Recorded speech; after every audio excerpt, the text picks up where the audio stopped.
सो Priyanka Chopra Jonas, हमारे लिए तो हमारी अपनी प्रियंका। सबसे पहले तो स्वागत करूंगी खुले दिल से, खुले बाहों के साथ। मुंबई में कदम रखते ही प्रियंका, सबसे पहली बात जहन में क्या आती है, क्या याद आता है? इस बार बहुत ही स्पेशल टाइम था क्योंकि जब हम मुंबई आए तो मेरी बेटी का पहला ट्रिप था ये मुंबई। उसका भी देश है ये, तो मैं बहुत एक्साइटेड थी। इस बार एक अलग ही फीलिंग थी। यूजुअली जब मैं मुंबई आती हूँ हमेशा सोचती हूँ कि अच्छा आज मैं ये खाऊंगी, कल मैं वो खाऊंगी, रात को डिनर ये होगा मेरा, क्योंकि मुझे ऐसा खाना वहाँ मिलता नहीं है इतना। तो यूजुअली इट्स अराउंड फूड लेकिन और माय फ्रेंड्स एंड फैमिली। लेकिन इस बार आई थिंक मालती की आंखों से मैं देख रही थी मुंबई की, उसको क्या दिखाऊं। उसको कल गेटवे लेकर गई मेरी मम्मी कबूतर दिखाने के लिए। वो नानी के घर गई, मेरे डैड के कैबिन में गई वो। तो ये सब चीज़ें जो बहुत स्पेशल था मेरे लिए ये trip, just because of that. And also हम सिटाडेल, ये मेरे लिए मेरा सबसे एम्बिशियस प्रोजेक्ट रहा है अभी पूरे करियर में। और इसको अपने देश में अपने लोगों के साथ अपनी इंडस्ट्री के सामने लॉन्च करना मेरे लिए बहुत ही इमोशनल और स्पेशल था। मैं वही पूछ रही थी प्रियंका कि ये तो बहुत ही खास है, सिटाडेल जो कि एक मदरशिप ग्लोबल सीरीज़ है, उसका हिस्सा बनना, जो कि अगेन भारत में भी बन रहा है, अलग अलग देशों में बन रहा है, but you are a part of that mothership global series. तो वहाँ का हिस्सा बनना कितना खास है। और आप हमेशा कहती हैं कि comfort is boring for me. आप हमेशा एनवेलप को पुश करने में विश्वास रखती हैं। आज जब इस मुकाम पर हैं जहाँ you can take your own decisions, Citadel आपके लिए क्या मायने रखता है? वेल, अगर देखा जाए तो क्वांटिको जो एक टीवी शो था, right, was my leaping pad in Hollywood जब मैंने पहले एक्टिंग वगैरह शुरू की वहाँ पे। और वो एक टीवी शो था, एक टीवी सीरियल था, 22 एपिसोड्स। उसने काफ़ी बातें हुई थी, काफ़ी सराहा गया था, बहुत सराहा गया था। और शो भी बहुत सक्सेसफुल था, दुनिया भर सक्सेसफुल था। बहुत काम करना पड़ा उसमें, लेकिन 11 महीने, almost the whole year, 22 episode, 18 घंटे काम रोज़। तो it was a struggle that show. लेकिन जब वो ख़त्म हुआ उसके बाद मैंने सोचा कि भी टीवी से थोड़ा ब्रेक लेना पड़ेगा मुझे, क्योंकि मैं हमेशा फीचर्स में काम किया है, मैंने फिल्मों में काम किया है, तो मेरे को अलग अलग किरदार प्ले करने की आदत है। तो मैं अलग अलग किरदारों को क्रेव कर रही थी। एंड लेकिन लोग मुझे हॉलीवुड में ऑब्वियसली जानते नहीं थे, क्वांटिको की तरह से जाने, लेकिन features is a different game. तो मैंने वहाँ पे अपनी फिर से शुरुआत की, meeting people, auditions, taking meetings, doing movies like isn't it romantic, और जस्ट लाइक किड लाइक जेक या बे वॉच। एंड अपने आप को धीरे धीरे थोड़ा अपनी काबिलियत को बिल्ड किया, लोगों से फेमिलियरिटी दिखाई। तो अभी आप क्या कब आया था, 2015 या 14 में आया होगा क्वांटिको, 15 आई थिंक। तो तब से लेके अभी ऑलमोस्ट 10 साल हो गए हैं और ये मेरा पहला लीड शो है। मेरी मूवी जो आ रही है लव अगेन मई 12 को, वो मेरी पहली लीड रोल है इन हॉलीवुड रोम कॉम। तो मुशक्क़त बहुत लगी करने में। हाँ, दूर से लगता है कि अच्छा यार ये तो बड़ा आसान नहीं है। नहीं, आप दूसरे देश में जाके आप झंडा गाड़ रहे हो, बहुत मुश्किल है। तो it means a lot to be और आप कहती हैं कि मैं बैगेज लेकर नहीं चलती, दूसरे देश में जा करके मैं अपना बैगेज लेकर नहीं आई थी। अगर आप लेकर जाओगे आपको काम मिलेगा नहीं। मिस इंडिया किया आपने, उसके बाद आपने यहाँ पे you were like on the top, और उसके बाद वहाँ जा कर के वापस से काम शुरू करना, हाउ वाज इट प्रियंका? कितनी बार लगा कि आपको प्रूव करना पड़ेगा? लोग समझते हैं कि फिल्म इंडस्ट्री ना, एक बार आपकी एक फिल्म चल गई तो ट्रेन स्टेशन से निकल गई। That's not true. मैं काफ़ी लोगों को एक्सप्लेन करने की कोशिश करती हूँ, जो एक एक्टर का जॉब है वो एक फ्रीलांसर की तरह है।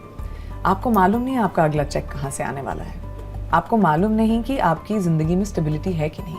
अगर आपकी फिल्में ना चलें और आपको काम ना मिले, आप अपने बिल्स कैसे पे करेंगे? ये कोई नहीं सोचता है एक्टर्स के बारे में। लोग सिर्फ ये सोचते हैं कि अच्छा हमारा फेस बड़े पर्दे पे है, कितनी शोहरत होगी, गाड़ियाँ होंगी, ये सब चला जाता है। तो आप अपनी फैमिली का ख्याल कैसे रखेंगे? ये प्रैक्टिकल चीज़ें जो होती हैं लोग नहीं सोचते, लेकिन हमें तो सोचना पड़ता है ना। तो बहुत मुश्किल होता है और वो रिस्क भी बहुत बड़ा है। लेना, लेकिन मैं अपनी काबिलियत पे बहुत बिलीफ रखती हूँ। मुझे मालूम है जो मैंने अपने आप को बिल्ड किया है, जितना मैंने सीखा है हिंदी फिल्म इंडस्ट्री से, बॉलीवुड से, अगर आप मुझे किसी सेट पे भी डाल दें मैं और किसी को एक्टर के सामने खड़ा कर दें, मैं कम कभी नहीं होंगी, क्योंकि मुझे अपना काम आता है। बिल्कुल बिल्कुल। तो बस उसी एटीट्यूड को लेकर आगे बढ़ते रहे।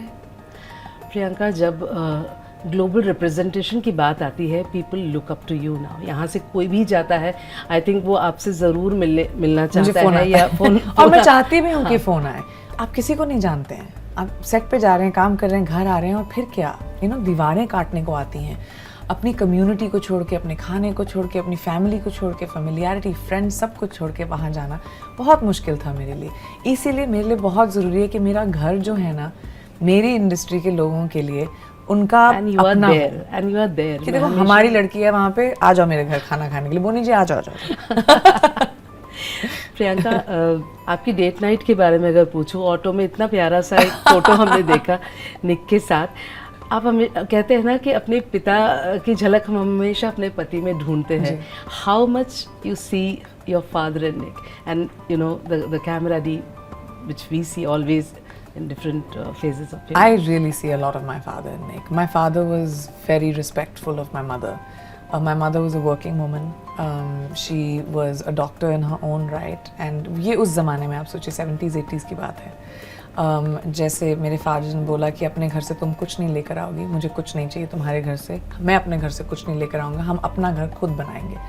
तो वो लोग आर्मी में थे, उन्होंने अपना पहला प्रेशर कुकर खुद खरीदा। मम्मी को खाना बनाना नहीं आता था, क्योंकि मेरे नाना नहीं चाहते थे कि वो किचन में बैठें, वो चाहते थे कि वो पढ़ी लिखी बने। तो I come from a family of feminists, men who are feminists, जो चाहते हैं कि उनकी बेटियां आगे बढ़ें।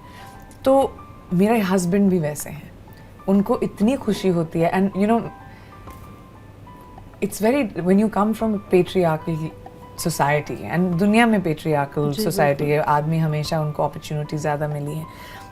जब आप अपनी ज़िंदगी में और अपने दोस्तों में और अपनी फैमिली में ऐसे आदमियों को देखोगे जो आपके एलाइज हों, जिनको इतनी खुशी, मेरे डैड का ना चेस्ट फटता था जब मुझे अवार्ड मिलता था, और मेरे हस्बैंड का सेम थिंग हैपेंस। वो आके जब मैं फ़ोटोज़ ले रही होती हूँ रेड कार्पेट में, वो खड़े होकर मुझे देखते रहते हैं। एक्चुअली वो सेल्फीज़ लेते होते हैं, मुझे फ़ोन करके बताते हैं कि अच्छा तुम कितनी अच्छी लग रही थी कल रात को, रिचर्ड और तुम कितने अच्छे लग रहे थे, लोगों को कैसा अच्छा लगा, स्क्रीनिंग में मैं पढ़ रहा हूँ रिव्यूज़। इतने इन्वेस्टेड हैं मेरी सक्सेस में कि उनको कोई इनसिक्योरिटी नहीं है। And I think that is just so beautiful. मैं अपने पापा की छवि हमेशा और रोज़ निक में देखती हूँ। क्या बात है।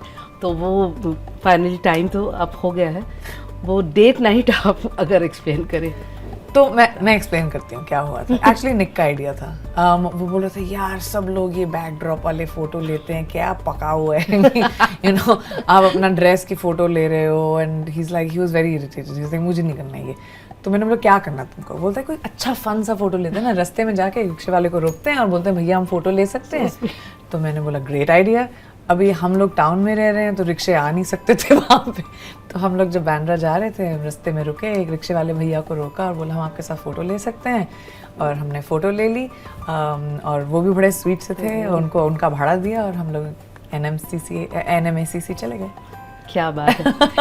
प्रियंका, तो ऑल द बेस्ट आपके इस शो के लिए, क्योंकि हम सब अभी तक मैंने थोड़ा देखा है। And what a show. आपको कैसा लगा? कितना देखा? मैंने अभी 2nd एपिसोड देखा है, बट इट्स अमेजिंग। मतलब you are killing it. Thanks Joyita. ये है हमारी अपनी प्रियंका। बहुत बहुत प्यार। Thank you जोयता।